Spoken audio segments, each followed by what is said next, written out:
thing in the service manual we had to do on this side, so I reset up over on the left-hand side. We got to pull the wires that go down to the ignition coil here that run up along the inside, and these special little clips here. It looks like you should be able to.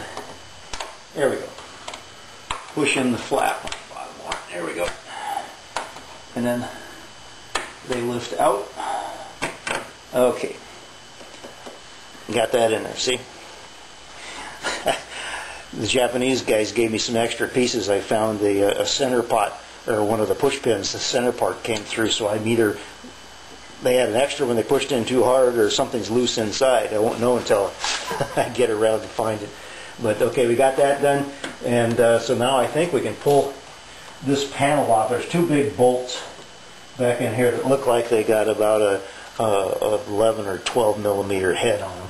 And I think that's about the only thing that's left in it. It showed this other panel in here, but in the service manual, but I can't see where it's at, so I don't know. So we'll see. Okay, it's a 10 millimeter. Get my head out of the way here.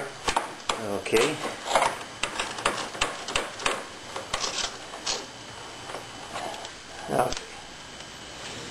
Okay, it's got a machine bolt, so it's going to be going into aluminum. So when you put this one back in, you want to make sure you put some anti-seize on it, like we did with the bolts on the tail section, changing the light bulbs. So let's see.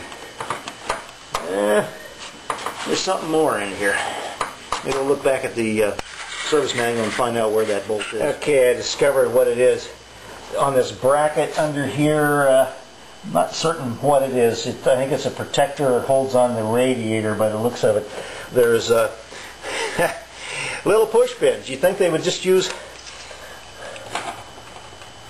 a screw or something that goes in the middle.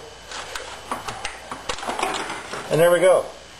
Front cowling is off. Since we haven't gotten close to the engine yet, by taking off all the panels on the sides and the bottom and the cowling, you can get at the fuel oil filter pretty easily this way, and to get down to the spark plugs from what we've done already. But now I'm going to come in. It shows some of these panels on the side. I've got to start with the top panel under the steering bars, and then this panel that covers the air cleaner. So in order to get down here, we're going to start at the top and work down again, and then on the sides, and then work in again. And I wanted to clear up one thing. On the when I was talking about the panel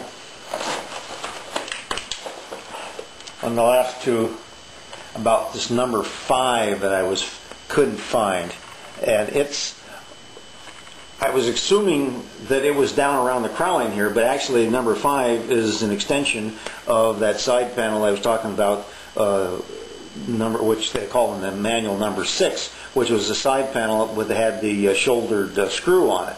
That was 5, and it was part of that long one piece, so it comes off first, and then the other longer panel, and that's where you get that interleaving basket weave effect, where you take one off and the other one's exposed, and you take it off and then the one underneath it is exposed. So now we're going to go ahead and start taking off these upper panels here, and then we'll go down to the sides. I still haven't gotten to the screw that adjusts the idle, and I still haven't gotten down to where I can get to the little tubes for the carb sinking.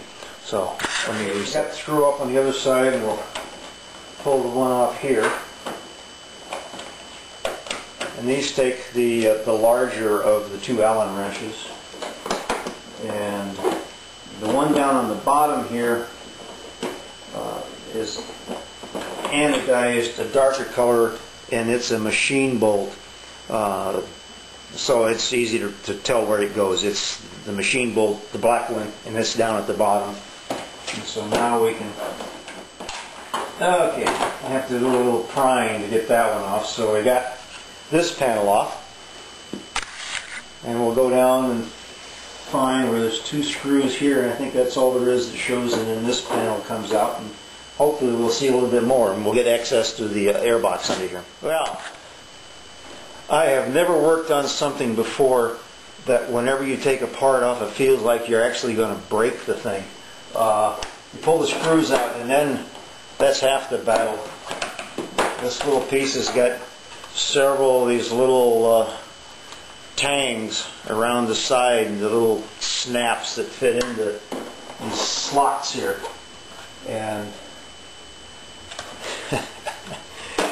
you need your little handy prying tool to get into there to pop these things, and you also have to have a little bit of like, what the hell is going on here?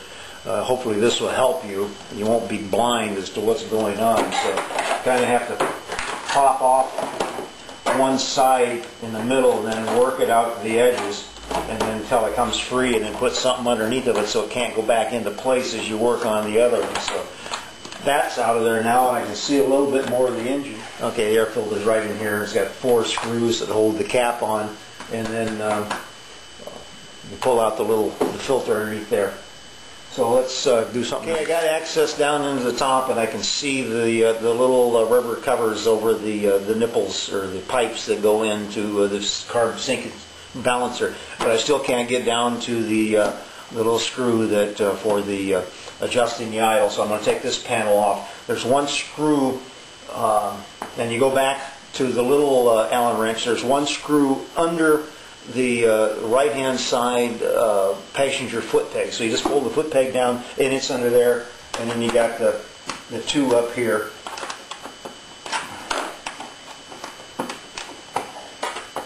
And then hopefully we'll have something to see underneath.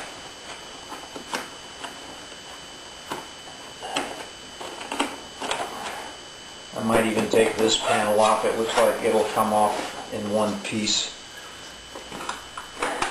And the one in the back, let me get it off here, is a large pan head, so you know where it goes.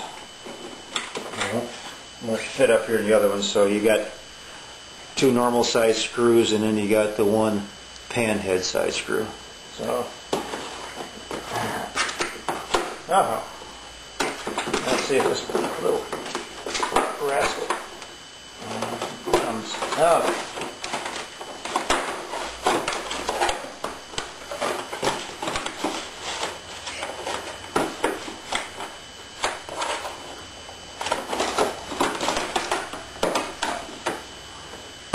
There we go.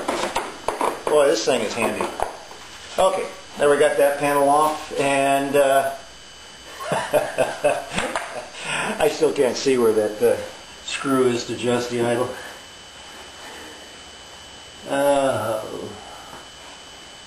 Oh boy. Okay, we'll come back. I'll do some more exploration here. Till later. Bye-bye.